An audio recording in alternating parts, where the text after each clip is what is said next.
예, 예수님의 일대기를 기록한 책을 우리가 복음서라고 합니다. 뭐라고요?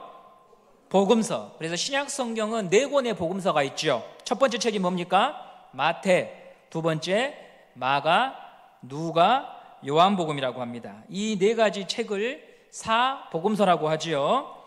그런데 이 사복음서를 좀 더 나누면 마태, 마가, 누가를 공관복음이라고 합니다. 뭐라고 한다고요?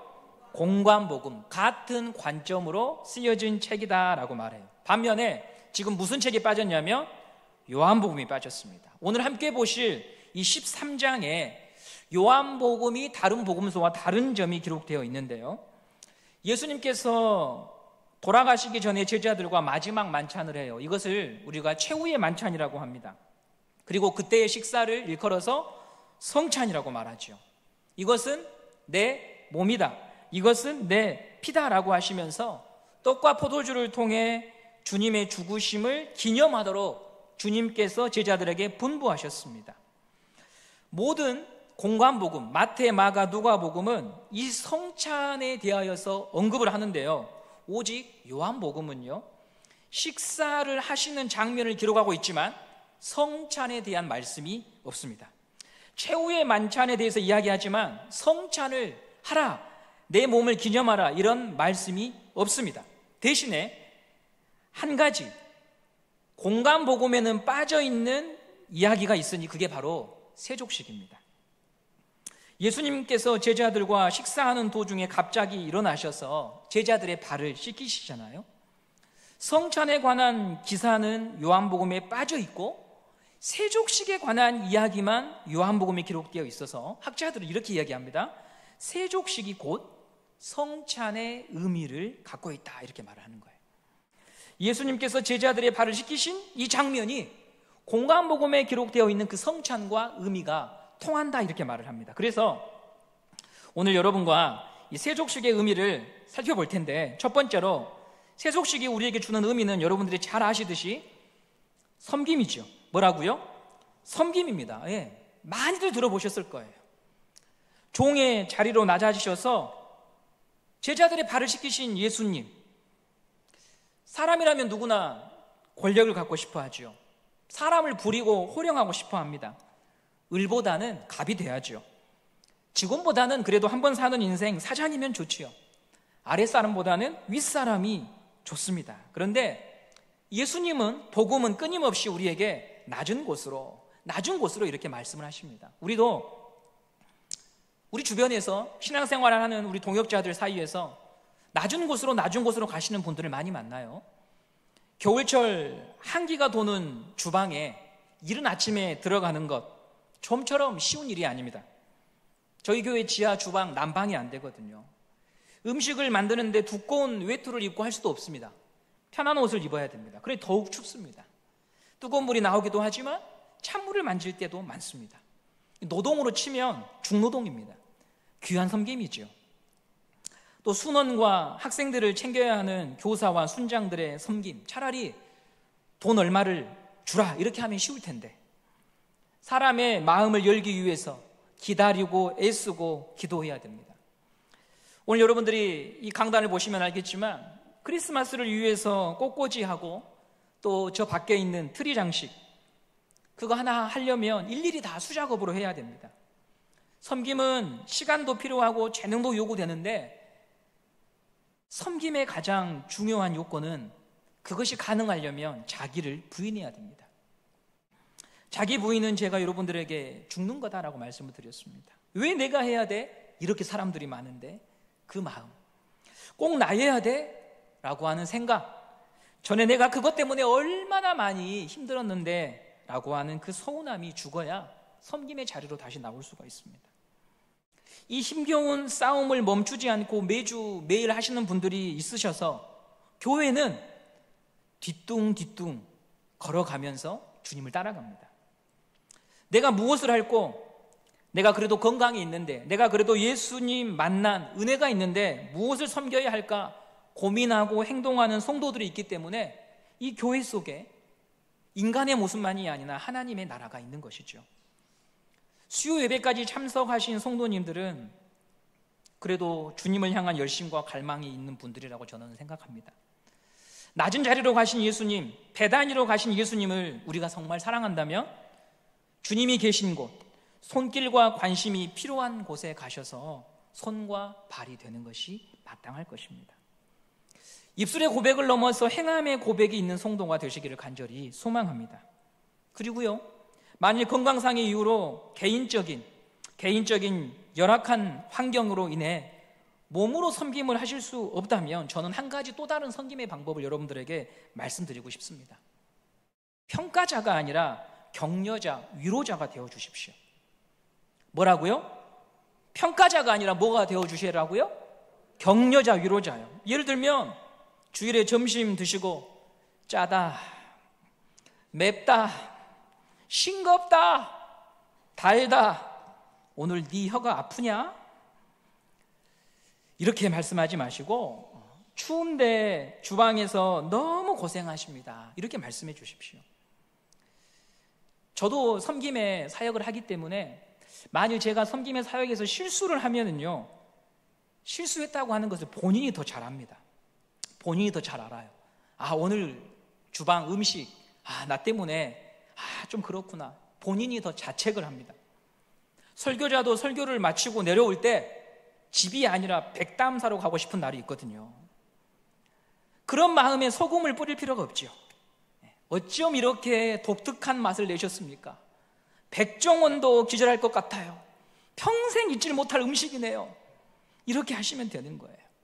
격려자가 되어 주십시오. 격려가요, 사람을 바꾸고요. 그것도 중요한 섬김입니다. 칭찬, 격려는 남을 세우고 남을 높이는 거잖아요. 남을 세우고 남을 높이려면요, 내가 낮아져야 돼요. 그러니까 섬김이에요.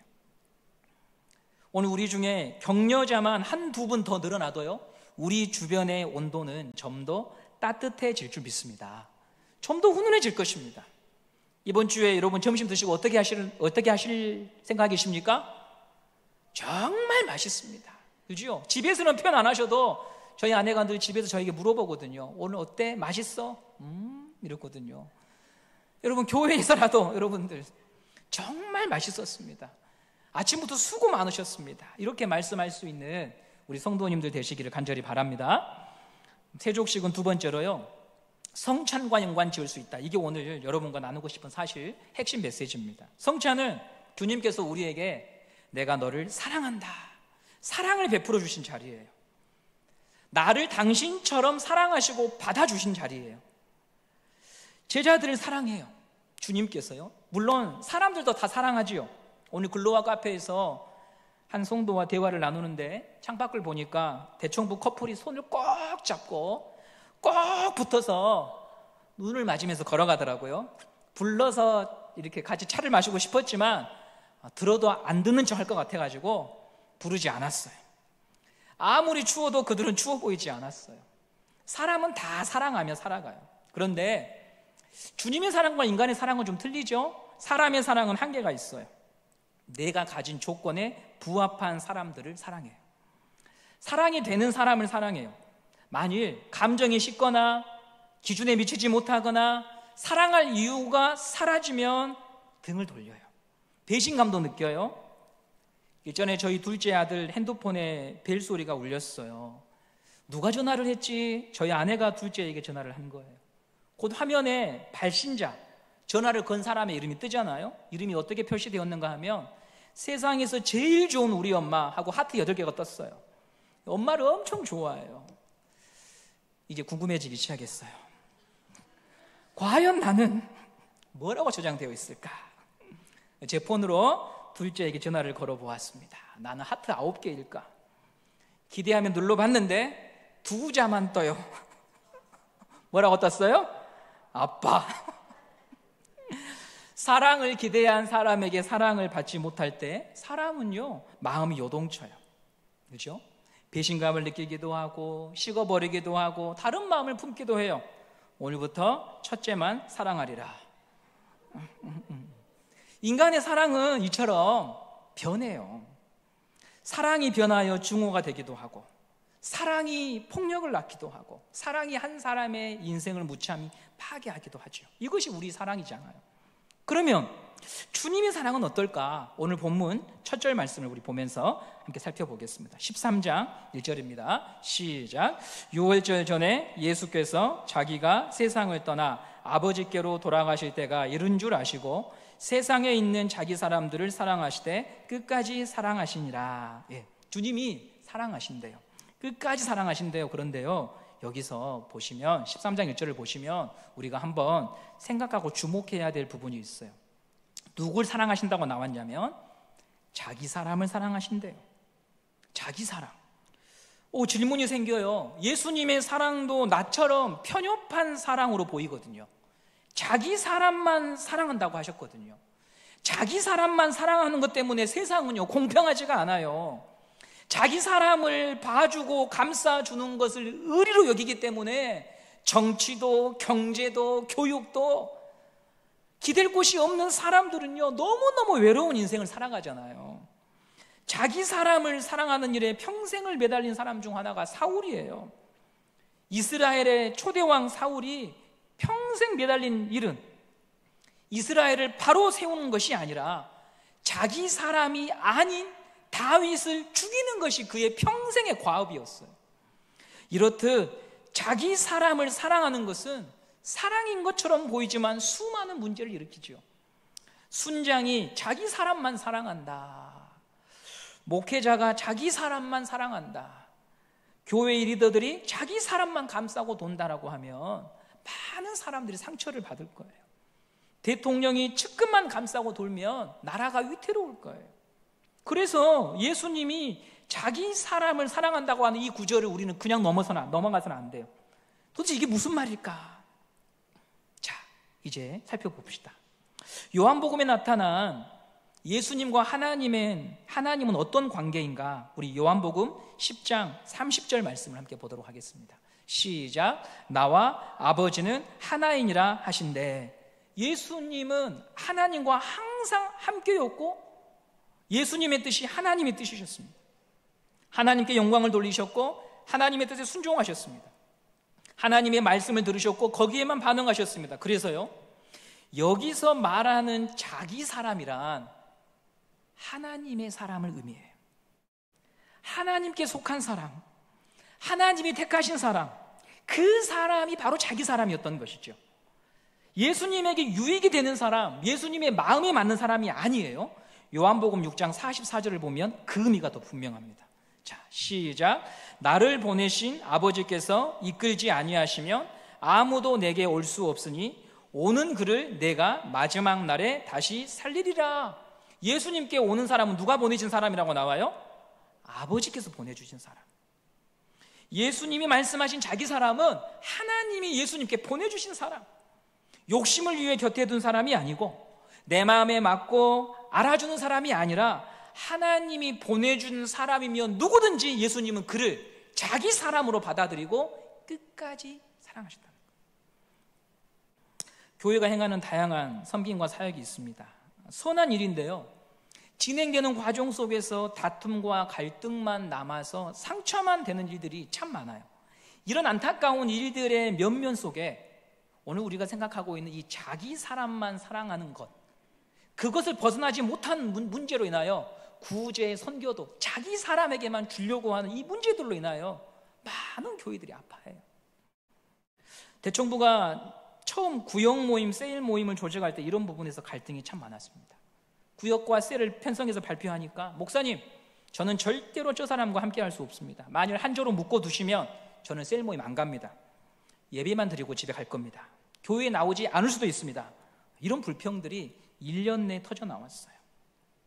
자기 사람이라고 하는 틀이 명확하기 때문에 마음을 열기가 너무 어려운 거예요. 물론 그 안에는 여기서 나고 자라면서 서로 간에 있었던 갈등과 상처와 아픔들이 있었을 거예요.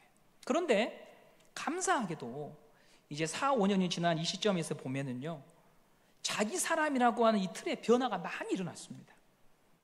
내 앞에 있는 부담스러운 사람, 그 사람이 우연히가 아니라 세상에서 말하는 재수가 없어서, 재수라고 하는 말은 재물의 운을 말하거든요. 재수가 없어서가 아니라 하나님의 계획 속에서 보내진 사람이라고 하는 것을 인정하고 싶지 않지만 믿음 안에서 인정하고 수긍하려고 하는 그 훈련들을 계속 해가는 거예요. 그래서 저는 믿음을 이렇게 정의해 보고 싶습니다. 믿음은 자기 사람의 정의가 바뀐 사람들이에요. 자기 사람의 정의가 예수님의 정의로 바뀐 사람들이죠. 고인물로 남기를 주장하는 분들, 그렇게 버티지 않고 이제는 신선한 샘물을 받아들이는 것, 그게 믿음이라는 거예요. 교회의 미래는 이 자기 사람의 내용을 바꿔가는 분들이 얼마나 많은가에 따라서 달라질 겁니다. 새가족의 정착도 자기 사람의 내용이 바뀌신 분들이 계셔야 정착을 합니다. 그리고 그럴 때 나도 살고 주변도 살고 영적인 출산이 일어나고 생명의 잉태를 보게 되는 것이죠. 자, 이제는요, 그럼 어떻게 하면 내가 10년, 20년, 30년 갖고 있었던 이 자기 사람의 틀을 바꿀 수 있을까? 변화시킬 수 있을까? 깨트릴 수 있을까? 저도 그렇게 해보고 싶어요. 저도 그렇게 살고 싶어요. 그런데 안 되는 걸 어떻게 해요? 이게 마음이 편한데 그런 마음 들거든요. 그러기 위해서 무엇을 우리가 해야 할까? 답은 하나밖에 없어요. 하나님의 사랑을 경험해야 된다. 따라서 할까요? 하나님의 사랑만이 우리를 바꿉니다. 하나님의 사랑을 경험해야 돼요. 그만큼만 바로 사랑하거든요. 예수님을 여러분 한번 생각해 보세요. 예수님처럼 순장 역할 하기 어려우신 분이 계셨을까? 예수님처럼 목회하기 어려운 목사가 있었을까? 정말 다양한 성향과 성격을 가진 제자들이 있었습니다. 국민의힘 지지자와 민주당 지지자가 있는 거예요, 그 안에. 그들은 죽음을 앞둔 주님을 놓고서도 거기에는 관심이 없고 다 자기 욕심에 빠져 있었잖아요. 주님께서 그들을 품고 사랑할 수 있는 힘을 그러면 어디서 얻었을까? 사역의 성과를 보고 아니면 어쩌다 한 번씩 기특한 일을 하는 제자들을 보면서 그러면서 참고 가셨을까? 아니에요. 가장 중요한 힘은, 내적인 힘은 하나님의 사랑이었죠. 하나님과의 친밀한 교제 속에서 새 힘을 얻으셨어요. 우리가 좀 전에 보았던 요한복음 10장 30절, 아버지와 나는 하나다. 나의 목소리에 귀를 기울이시는, 나를 사랑해 주시는, 세상에 줄 수 없는 그분의 음성과 기쁨이 예수님께 날마다 부어지고 있었기 때문에 주님은 제자들을 사랑으로 또다시 품으면서 가셨던 것이죠. 병아리가 알을 깨트리고 나오려면 힘이 필요합니다. 만일 병아리가 힘이 없으면 자기 세계에 갇혀 죽습니다. 힘이 있을 때만 깨트리고 나올 수 있어요. 사람도 마찬가지입니다. 자기 사람, 자기 사랑이라고 하는 한계는요, 지식으로 되는 게 아닙니다. 힘이 있어야 돼요. 내적인 힘. 그 힘은 하나님의 사랑을 경험할 때 부어진다고 하는 거죠. 예수의 사랑을 믿고 감사할 때 자기 사랑의 정의가 바뀌어진다고 하는 것을 내가 경험하게 되는 거예요. 주님의 사랑은 참 놀라운 사랑이었습니다. 주님의 사랑은 참 신기한 사랑이었습니다. 여러분이 너무나 잘 들어서 식상할 수 있는 구절, 내가 죄인일 때 사랑하셨다. 기대치 이하일 때 사랑하셨다. 나의 변화를 보고 십자가에 죽으신 것이 아니고 변화될 것을 믿고 죽으셨다는 거죠. 오늘 본문에서 예수님이 제자들의 발을 씻어주시잖아요. 제자들은 도대체 이것이 무엇을 의미하는지 못한 채 당황하고 막 여러 가지 말을 합니다. 큰 명절인 유월절을 앞두고 우리 주님이, 선생님이 또 기이한 일을 하시는구나, 이렇게 생각했어요. 예수님은 이렇게 말씀하셔요. 7절 말씀을 함께 보도록 하겠습니다. 시작. 예수께서 대답하여 이르시되 내가 하는 것을 너가 지금은 알지 못하나 이후에는 알리라. 예수님은 제자들이 자기를 모른다는 것을 알고 계셨어요. 그들이 지금 주님이 하신 일의 의미가 무엇인지 깨닫지 못한다는 것을 다 보고 계셨어요. 죽음을 앞두고 계시는데 말이죠. 죽음을 앞두고 마음을 다하여서 제자들을 섬기는데 제자들은 그 의미를 몰라요. 그러면 속이 타잖아요. 깨닫지 못한 제자들에게 가슴을 치면서 내가 니들 때문에 고생한 것이 헛것이다, 원망하실 법도 하지요. 우리가 애정을 갖고 신뢰를 준 사람이 계속 엉뚱한 행동을 하면 어때요? 속상하잖아요. 너는 이제는 이해할 줄 알았는데 어떻게 이럴 수 있느냐? 내가 너를 그렇게 진심으로 대하고 위했는데 아직도 이 모양이냔 말이냐? 가슴에서 눈물이 나요. 그리고 더 이상 하고 싶지 않아요. 그런데 예수님은 어떻게 하십니까? 깨달을 날이 있을 줄 믿는다. 나는 그날을 바라본다. 그러면서 윗옷을 벗으시고 허리에 수건을 묶으시며 제자들의 발을 씻었다고 하는 거죠. 이런 기대와 사랑 속에 제자들만 있었습니까? 아니죠. 우리도 그 안에 있었다는 거예요. 돌이켜보면 십자가가 무엇을 의미하는지 모른 채 교회를 출석했거든요. 사람이 좋고 위로받고 싶고 세상살이에 지치다 보니 뭔가 하나 기댈 만한 것이 있었으면 해서 교회를 출입합니다.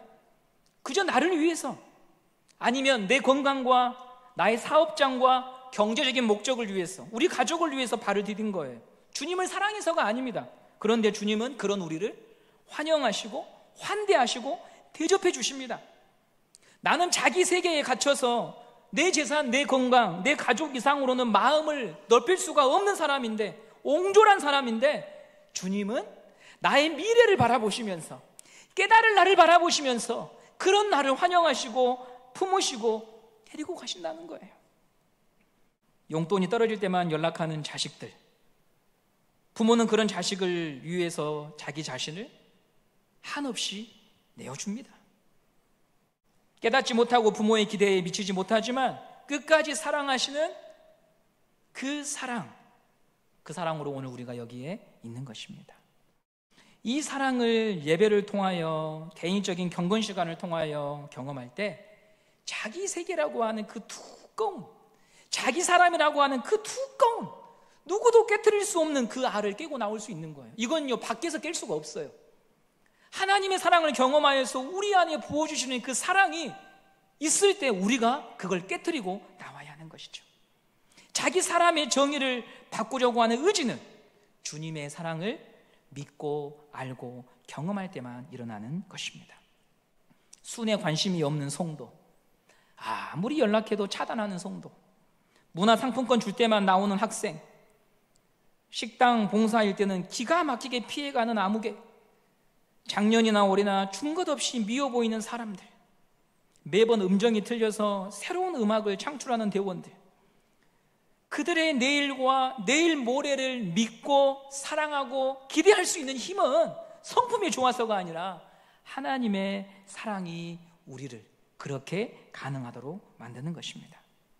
그러니 여러분, 사람과 사람 사이에 얽히고 설킨 인간의 이야기만 담고 사시면 안 됩니다. 왜요? 자기 사람의 틀만 더욱 두터워질 뿐이에요. 직장에서도 자기 사람의 틀이 있었고, 가정에서도 자기 사람의 틀이 있었는데, 교회에 와서도 그 틀을 하나 더 만든 것 뿐이지 사람이 변화된 게 아니에요. 신앙의 기쁨이 없고요, 신앙생활도 오히려 근심의 이유가 됩니다. 하나님의 이야기, 하나님의 사랑을 듣고, 하나님의 말씀을 듣고, 나를 믿어주시고 기다려주시고 끝까지 사랑해주신 그 하나님의 사랑을 예배를 통하여 경험해야 그 자기 사람의 두꺼운 껍질을 깰 수가 있는 것입니다. 하나님이 보내주신 사람, 그 사람이 바로 내 사람이구나 인정할 수 있는 마음이 일어나는 것입니다. 이런 신앙의 변화를 모두가 다 경험하는 우리 은성교회 성도님들 다 되시기를 간절히 바랍니다. 마지막으로 오늘 1절에서요, 예수님은 자기가 세상을 떠나 아버지께로 돌아가실 때가 이른 줄 아셨다, 이렇게 13장 1절에서 말하고 있습니다. 자, 여기서 예수님은 이렇게 평소에 무엇을 생각하시면서 사신 분이냐면 죽음을 기억하고 사셨다는 거예요. 죽음은 무엇일까요? 누구도 몰라요. 왜냐하면 경험한 분들이 다 여기 안 계시거든요. 그래서 이렇게 생각을 해봐요. 하고 싶은 것과 해야 할 것과 하기 싫은 것이 무엇이든 더 이상 할 수 없는 날, 아침에 눈을 뜨지 못하는 날, 나의 통장의 모든 계좌가 타인에게 전부 양도되어야 되는 날, 내 이름에 붙여진 여러 가지 사회적 호칭, 사장님, 집사님, 아빠, 엄마, 모든 이 호칭은 사라지고 그 앞에 고인이라고 붙여지는 날. 후회가 되는 일이 있어도 더 이상 어떻게 돌이킬 수 없는 날. 그 날이 바로 죽음이고 우리가 다 그 날을 통과해야 됩니다. 예수님은요, 바로 이 날을, 마지막을, 끝을 생각하며 사셨다는 거예요. 그리고 그 끝을 바라보시면서 주님은 남겨진 이 시간을 어떻게 살아내야 되는가를 늘 기억하셨던 것이죠. 오고 가는 인생입니다. 왔으면 가야 합니다. 끝이 있습니다. 우리도 그 순간을 생각하며 살아야 합니다. 대부분의 사람들은 죽음을 생각하고 싶어 하지 않아요. 두렵고 피하고 싶으니까요. 그런데 우리가 이 죽음에 대해서도 서로 말을 하고 이야기할 수 있는 이유는, 단지 두려움과 절망에 갇혀 있지 않은 이유는 성도에게 이 끝은 새로운 의미가 있거든요. 13장 1절을 다시 한번 보도록 하겠습니다. 13장 1절입니다. 시작. 유월절 전에 예수께서 자기가 세상을 떠나 아버지께로 돌아가실 때가 이른 줄 아시고, 아멘. 세상을 떠나 누구에게 돌아간다고요? 아버지께로 돌아가실 때가. 끝이라고 말하지 않고요, 그 끝은 아버지께로 돌아가는 때라고 예수님이 말씀하셔요. 예수 안에서 받은 축복이에요. 끝을 새로운 시작으로 만드시는 하나님의 보호와 돌봄이 우리에게 있다는 것이죠. 끝이 아닌 새로운 시작임을 아셨던 주님, 그 주님께서 그 남은 인생을 어떻게 사십니까?